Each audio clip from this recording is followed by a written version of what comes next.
अस्सलाम वालेकुम जी। मेरा नाम सुहेल अब्बास है और आप देख रहे हैं learn with Suhel official YouTube channel. नाज़रीन, आज हम आईआर का नेक्स्ट टॉपिक पढ़ेंगे जो है कि डिप्लोमेसी। डिप्लोमेसी बेसिकली इसको हम अंडरस्टैंड करेंगे कि ये होती क्या है, इसकी टाइप्स वगैरह देखेंगे, फीचर्स देखेंगे। ठीक है। फिर उसके बाद हमारा जो नेक्स्ट लेक्चर होगा वो न्यू डिप्लोमेसी होगा, उसकी टाइप्स देखेंगे। उसके बाद फिर हम ट्रैक्स ऑफ डिप्लोमेसी देखेंगे। तो मतलब 2 से 3 लेक्चर्स होंगे छोटे छोटे जो कि डिप्लोमेसी के ऊपर होंगे। तो स्टार्ट करते हैं जी। सबसे पहले डेफिनेशन देखते हैं। डिप्लोमेसी है क्या। Diplomacy is a game of chess on which nations are checkmated।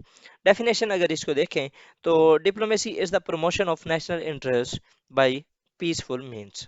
Hence J Morgenthau था ये आपको आइडिया है, मैं आपको ऑलरेडी बता चुका हूँ।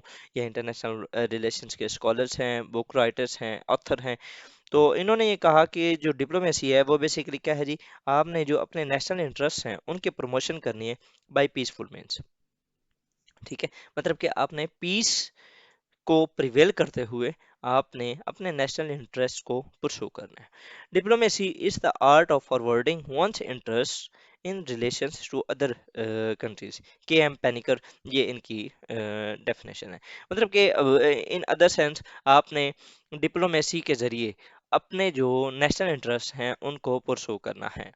पाकिस्तान चाहता है कि कश्मीर के ऊपर दुनिया का जो स्टांस है वो उसकी फेवर करे। तो पाकिस्तान डिप्लोमेसी को ज़्यादा से ज़्यादा यूज़ करेगा एट मल्टीपल फॉरम्स के वो दुनिया जो है इसके जो स्टांस है उसको फेवर करे।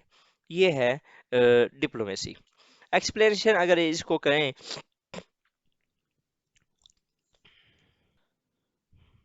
तो डिप्लोमेसी जो है it is a tool to maintain peace and avoid war, to cooperate, to resolve conflicts. उसके बाद मतलब कि सबसे पहले इसने मेंटेन पीस करना है, दूसरा इसने वॉर को अवॉइड करना है, तीसरा इसने कोऑपरेट करना है, चौथा इसने कन्फ्लिक्ट्स को रिजॉल्व करना है, पांचवा बार्गेनिंग के लिए, फिर कंपनसेशन के लिए, फिर इन्फ्लुएंसिंग और कोर्सिंग ईच अदर बाई किस चीज़ के, डिप्लोमेसी। ठीक है। नेक्स्ट अगर देखें तो डिवाइसेस क्या होती हैं डिप्लोमेसी की, कि आपने डिप्लोमेसी के अंदर क्या क्या करना होता है, किस तरीके से आप काम कर रहे हैं। वो है परसुएशन।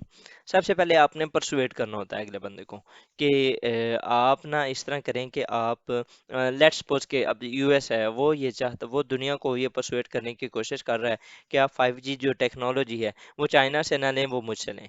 उसने यूरोप को कर भी लिया है, उसने इंडिया को कर भी लिया है। ठीक है। तो वो दुनिया के अंदर मल्टीपल जगहों पे वो क्या कर रहा है, परसुएट कर रहा है दुनिया को। या वो ये कहता है कि English should be your major language, या उसके बाद वो कहता है कि दुनिया को परसुएट कर रहा है कि डॉलर के अंदर आप ट्रेड करें, ये आपके लिए ज़्यादा हेल्पफुल साबित होगा। ये सारी चीज़ें। अब जो रिवार्ड्स होते हैं वो क्या होते हैं, कि जब आप किसी भी नेशन को आप ये कहते हैं कि आप ये काम करें और जब वो नेशन वो काम करती है तो फिर आप उसे रिवॉर्ड करते हैं। लाइक पाकिस्तान का रशिया यूक्रेन के ऊपर जो स्टांस था वो पहले कुछ और था। ठीक है। फिर गवर्नमेंट चेंज होती है और फिर पाकिस्तान का रशिया यूक्रेन के वॉर के ऊपर जो स्टांस है वो चेंज हो जाता है। जब वो स्टांस चेंज होता है तो उसके बाद आप देखते हैं रशिया की यूएस की वजह तरफ से हमारे ऊपर रिवार्डिंग की एक बरसात होती है। कैसे, हमें F-16 डील दोबारा मिल जाती है, वो पाकिस्तान के साथ उसके जो रिलेशंस हैं वो बेहतर होने लगते हैं। पाकिस्तान को एड आनी स्टार्ट हो जाती है। उसके बाद पाकिस्तान को और भी मतलब कि ना मल्टीपल जगहों के ऊपर वो फेवर करने लग जाते हैं। ये बेसिकली क्या कर रहे हैं, वो रिवार्ड कर रहे हैं पाकिस्तान को। उसके बाद जी तीसरा जो ऑप्शन होता है वो यूज यूज ऑफ फोर्स होता है। लेकिन यूज ऑफ फोर्स वो नहीं होती फिजिकली, ये सैंक्शंस की होती है, ब्लॉकेट की होती है और थ्रेट्स की होती है। उसके बाद जो नेक्स्ट है वो है नॉन वायलेंट। अब इसकी अगर इसकी मैं आपको एग्जांपल दे दूं यूज ऑफ फोर्स की, सैंक्शंस की, तो ईरान और रशिया के ऊपर लगी हुई है। ब्लॉकेड क्यूबा के अंदर लगी थी और यमन के अंदर इन द रिसेंट जो एग्जांपल है वो ये है। और थ्रेट्स पाकिस्तान को कई बार मिली हैं, either you are with us or against अस। उसके अलावा और भी इस टाइम दुनिया को जो यूएस है वो धमकियां वगैरह देता रहता है। नॉन वायलेंस पनिशमेंट्स क्या है जी, Pakistan is a dangerous state. ठीक है। अभी पिछले दिनों बाइडन की एक स्टेटमेंट आई थी। तो वो करते कुछ नहीं है, लेकिन बहुत कुछ कर जाते हैं। ठीक है, वो इस तरह की स्टेटमेंट्स दे के ओवरऑल जो कंट्री है उसका इमेज बिल्कुल तबाह करके चले जाते हैं। नेक्स्ट जी प्रेशर, वो अब जिस तरह IMF as a tool use किया जाता है, एफएटीएफ है, वर्ल्ड बैंक है, या जितने भी इंटरनेशनल फाइनेंशियल इंस्टीट्यूशंस हैं उनको यूज किया जाता है फॉर प्रेशर। तो ये हैं devices of diplomacy: persuasion, rewards, use of force, non violent punishments और प्रेशर्स। नेक्स्ट अगर चलें तो इसकी नेचर देखते हैं डिप्लोमेसी की या करेक्टरिस्टिक्स। तो इसके अंदर क्या होता है जी, इट इज़ नॉट इमोरल, मतलब कि आप मोरालिटी को बहुत ज़्यादा वो किया जाता है। लाइक अगर आपने अक्सर सुना भी होगा, अगर कोई डिप्लोमेट कुछ गलत वर्ड्स यूज़ करता है तो जो दूसरा कंट्री है वो उसके ऊपर रिटालिएट भी करता है कि इन्होंने जो डिप्लोमेसी के वो तकद्दुस है उसको पामाल किया है, इन्होंने इस तरह के वर्ड्स हमारे मुल्क के लिए यूज़ किए हैं, दे आर मतलब कि ना यूजलेस और ये गलत हैं, इस तरह इनको नहीं करना चाहिए। उसके बाद जो डिप्लोमेसी, जो failure of diplomacy leads to war, अगर आप डिप्लोमेटिकली चीज़ों को हैंडल करने में नाकाम हो गए हैं तो क्या होता है, अल्टीमेटली वॉर हो जाती है। डिप्लोमेसी कैन बी बायलेटरल और मल्टीलेटरल, आप दो मुल्कों के दरमियान भी कर सकते हैं और मल्टीपल नेशन के दरमियान भी कर सकते हैं। Diplomacy can be operated in war and peace. अब देखें कि इधर हिटलर जंग कर रहा था, लेकिन जो उसकी बैक एंड के ऊपर बैक चैनल जो डिप्लोमेसी थी वो चल रही थी।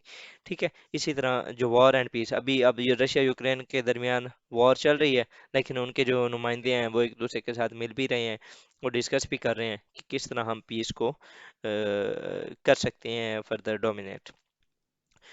डिप्लोमेसी जो है it is backed by national power, जितनी आपकी नेशनल पावर ज़्यादा होगी उतनी आपकी जो डिप्लोमेसी होगी वो स्ट्रांग होगी।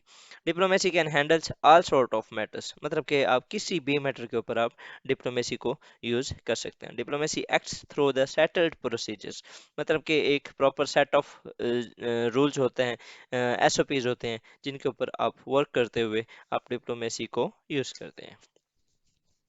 ऑब्जेक्टिव क्या होते हैं जो डिप्लोमेसी है उसके?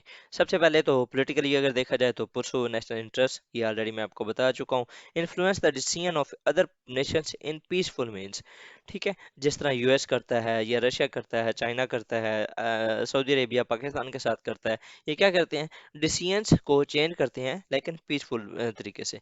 Cooperation at multilateral forums like OIC, UN, ETC, मतलब कि एक्सेट्रा, जितने भी और मेजर जो ऑर्गेनाइजेशंस हैं उनके ऊपर कोऑपरेशन की जाती है। नॉन पॉलिटिकल में अगर आए तो इकोनॉमिक एंड इंडस्ट्रियल लिंकेज हो गया, फ्री ट्रेड एग्रीमेंट्स होते हैं, जॉइंट वर्किंग ग्रुप्स बनते हैं, स्पेशल स्टेटस दिया जाता है जिस तरह मोस्ट फेवर नेशन का है या जीएसपी प्लस का है। ठीक है, कल्चरल लिंकेज जो होते हैं, मतलब कि आपके जो स्टूडेंट्स हैं वो आते जाते हैं, आप टूरिज्म को प्रमोट करते हैं, ये सारी चीज़ें जो होती हैं वो नॉन पॉलिटिकल हैं। अब टाइप्स ऑफ डिप्लोमेसी, जनरल जो टाइप्स ऑफ डिप्लोमेसी हैं वो तकरीबन चार हैं। उनको अगर आप देखें तो सीक्रेट और ट्रेडिशनल डिप्लोमेसी, इसके अंदर क्या होता था कि आप जो ट्रीटीज वगैरह करते थे या आप जो एग्रीमेंट्स करते थे वो सीक्रेट होते थे।